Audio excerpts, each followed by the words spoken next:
હરિરાય વાંક મુક્તાવલી બાહ્યાસ્ફુતોમ વિયોગેન રસે હૃદય દેશગી રસાત્મક પ્રભોસ્ત્ર પ્રાદુર્ભાવો ખતો ભવેત. ગુજરાતી. વિરહે કરી બાય કોઈપણ પદાર્થની સુરણા ન થતાં વિપ્રયોગ રસ હૃદયમાં પ્રગટે ત્યારે રસાત્મા પ્રભુનો ત્યાં આપમેળે પ્રાદુર્ભાવ થાય. શું કહે છે? વિરહ કરી આ બાહ્ય કોઈ પણ પદાર્થની સ્ફુરણા, વિરહ થતો હોય ત્યારે અહીંયા કોને વાગી ગયું, કોણ પડી ગયું, કોણ મારું લઈ ગયું, કશું યાદ ન રહે. ઠાકોરજીનો વિરહ એવો થાય કે દેહનું ભાન ન રહે, સમયનું ભાન ન રહે, સંજોગનું ભાન ન રહે.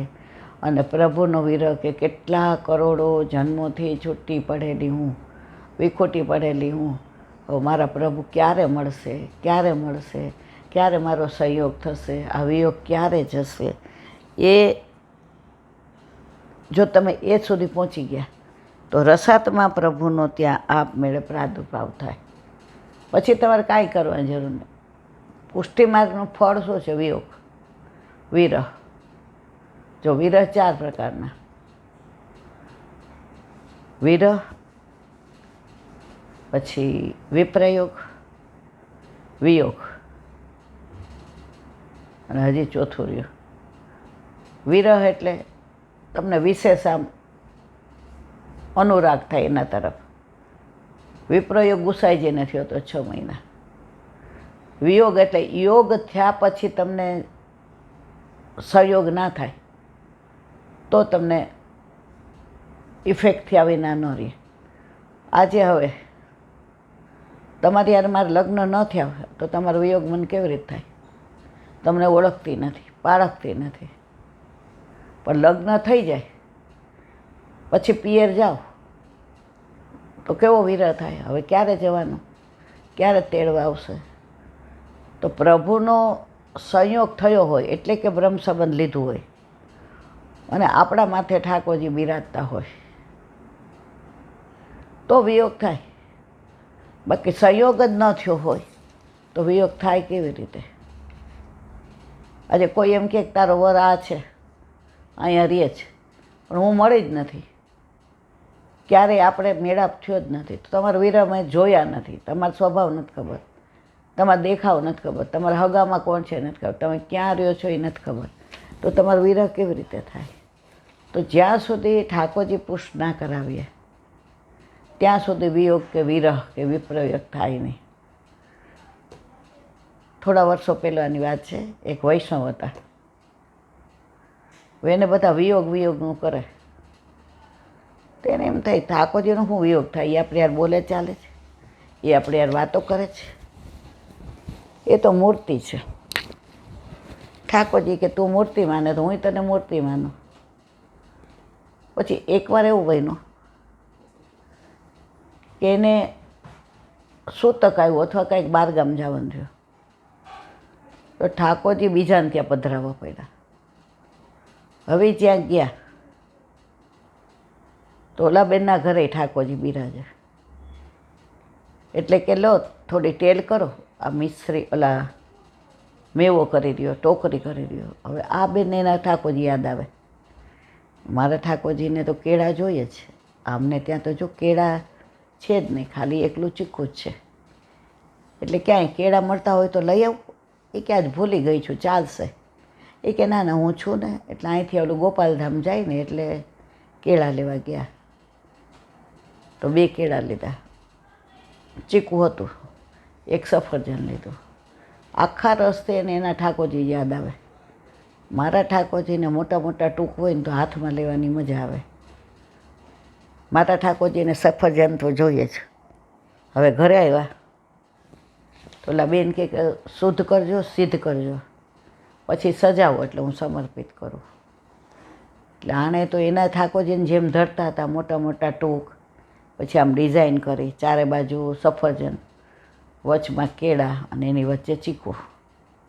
ઓલા બેન કે વાહ, તમારી તો ટેવ પડી જશે મારા ઠાકોરજીને, તમે તો આજે બહુ સરસ કર્યું. કે હવે 2-3 દી રોકાઈ જાવ. કે તો કે ના ભાઈ મારે રોકાવું નથી. પછી તો એ બેનને એટલા એના ઠાકોરજી યાદ આવ્યા કે એ એના છોકરાનું જોવા આવ્યા હતા.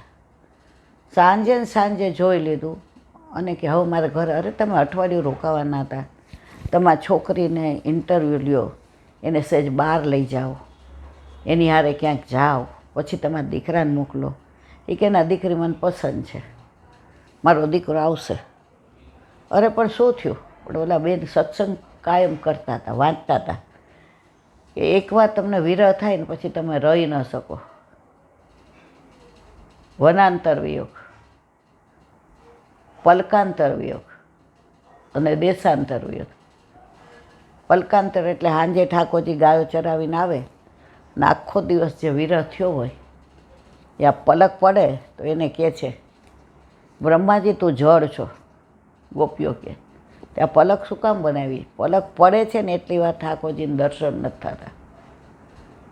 પછી વનાંતર વિયોગ, આખો દી ઠાકોરજી વનમાં હોય ને પ્રભુના મુખના દર્શન ન થાય, એ વનાંતર.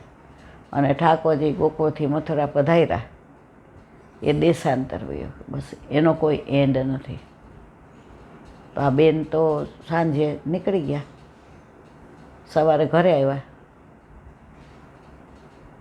હવે જેના ઘરે પધરાવ્યા હતા એને બોમ્બે જવાનું થયું, એટલે એણે આના ઠાકોરજી જેના ઘરે એ પધરાવતા હતા એને ત્યાં પધરાવ્યા. ત્યારે આવા મોબાઈલ લઈ નહીં, આ તો વર્ષો પહેલાંની વાત. હવે આ બેન ગયા તો વાંધો તાળું, એટલે બાજુવાળાને પૂછ્યું કે એને ઓચિંતાનું બોમ્બે જવાનું થયું છે. આ બેનને તો એટલો વિરહ થયો, એટલો વિરહ થયો, તાવ ચડી ગયો. હવે ઠાકોરજીને હવે ખબર પડી ગઈ, હવે એ મને મૂર્તિ નથી માનતી, હવે મને સાક્ષાત માને છે, એનો વિરહ મારાથી સહન ન થતો. તો આ બેન બહાર નીકળ્યા કે હું કોને પૂછું, કોને પૂછું? તો જેવા બહાર નીકળ્યા એવા જેના ઘરે પધરાવ્યા હતા એના દીકરાની વહુ એને મળી. એ માસી તમે આવી ગયા? તમારા ઠાકોરજી અમારા માથે પધરાવી ગયા છે, એકને તો હાચવવાના, બીજાને હાચવ. એ કે ના બેટા હું આવી ગઈ છું. તો કે અત્યારે પધરાવી જાઉં છું? એ કે એ ક્યારે પધરાવી ગયા? એ કે હજી હમણાં જ. તો કે જાપીચી તૈયાર છે? એ કે હજી ખોયલા જ નથી, કારણ કે અમારા બે, ઓલા બેનના એક ને આ તમારા, હવે ચાર ચારની તો સેવા અમારા સાસુ કરે કેવી રીતે? એટલે મારે પછી હારવાર કરવું પડે. આ બેન કે આ ઠાકોરજી સાક્ષાત છે, મૂર્તિ નથી. ત્યાં મને કેવું જતાવ્યું કે મારે દીકરાને હું બોલાવવાની હતી, મને બહુ છોકરી ગમી ગઈ હતી, 3-4 દી રેત, પછી અમે એની યાર નક્કી કરત ને મીઠી જીભ. ઠાકોરજી સાક્ષાત છે એની પ્રતીતિ કરાવી કે આજે હું અહીંયા આવી ગઈ. અને ઠાકોરજીને જાપીજી લઈ આવ્યા, નાહી ધોઈને પ્રભુને જેવું મેવો ધરવા ગયા તો જોયું તો ચીખું, કેળા કે સફરજન કાંઈ નહોતું. પાછા ગયા, લઈ આવ્યા બધું, અને ઓલાને જેમ ધરાવ્યું હતું એમ ધરાવ્યું અને ટેરો કર્યો તો અંદરથી ચપ ચપ ચપ ચપ અવાજ આવવા માંડ્યો કે ઠાકોરજી અરોગતા હતા. ત્યારથી બસ એ બેનની જિંદગી સવરી ગઈ. જેવું માનતા હતા કે એ તો ઠીક, હવે આ મૂર્તિ છે. હવે ખબર પડી હું મૂર્તિ નથી ને તો એ મૂર્તિ નથી, એ સાક્ષાત છે. તો એવું નથી, આજની તારીખમાં આવું બને છે. તો અહીંયા શું કહે છે? વિરહે કરી બાહ્ય કોઈ પણ પદાર્થની પૂર્ણા ન થતા વિપ્રયોગ હૃદયમાં માટે. જો વિપ્રયોગ થયો, રસાત્મા પ્રભુનો ત્યાં આપમેળે પ્રાદુર્ભાવ. એને વિરહ થયો, વિપ્રયોગ થયો, વિયોગ થયો, તો ઠાકોરજી અહીંયા કેવી પ્રેરણા કરી. સાંજે નીકળી ગયા, સવારે આવી ગયા. હવે જેના ઘરે પધરાવ્યા છે એને, જેના ઘરે પધરાવ્યા છે એને ખબર નથી કે આમના છે, કોકના પધરાવી ગયા છે. ઓલા બેન કહીને ગયા હતા એ કે અઠવાડિયામાં હું આવીશ, આ બેન 4 દી આવશે, ભલે અઠવાડિયું રહ્યા. એટલે મૂર્તિ માનતા હતા તો એ વયા ગયા હતા. હવે સાક્ષાત માને છે તો ઠાકોરજીએ જતાવ્યું કે હું સાક્ષાત છું. કે બહાર નીકળ્યા ત્યારે એની વહુ એને મળી રસ્તામાં, અને કેવા શબ્દો વાપર્યા, તમારા ઠાકોરજી અમારા ઘરે છે, 2 અમારા, એક ઓલા બેનના ને એક તમારા. હવે જે એને આમ ફીલ કર્યું ત્યારથી નક્કી કર્યું મારા ઠાકોરજીને ક્યારેય ક્યાંય પધરાવીશ નહીં. અને સગાવાલામાં કહી દીધું કે કોઈને સૂતક પિંડરું હોય 16મા દિવસ સિવાય મને ફોન કરવાનો નહીં. મારી આ સંબંધ રાખવો હોય રાખજો, ન રાખવો હોય તો કાંઈ નહીં. મારો કહેવાનો આશય એ છે કે તમે પ્રભુને સાક્ષાત માનો તો પ્રભુ તમને માને. તમે મૂર્તિ માનો કે મારા માટે તોય મૂર્તિ છે.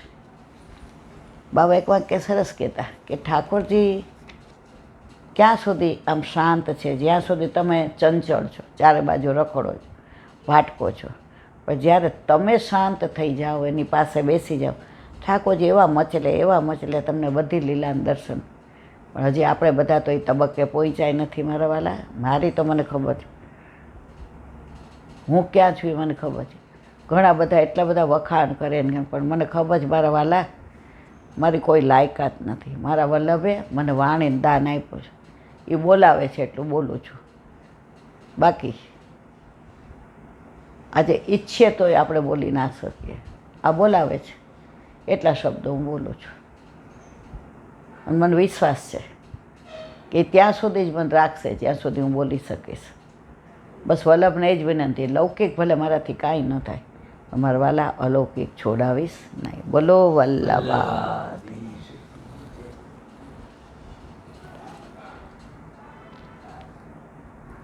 થઈ ગયો ત્રીજો પૂરો.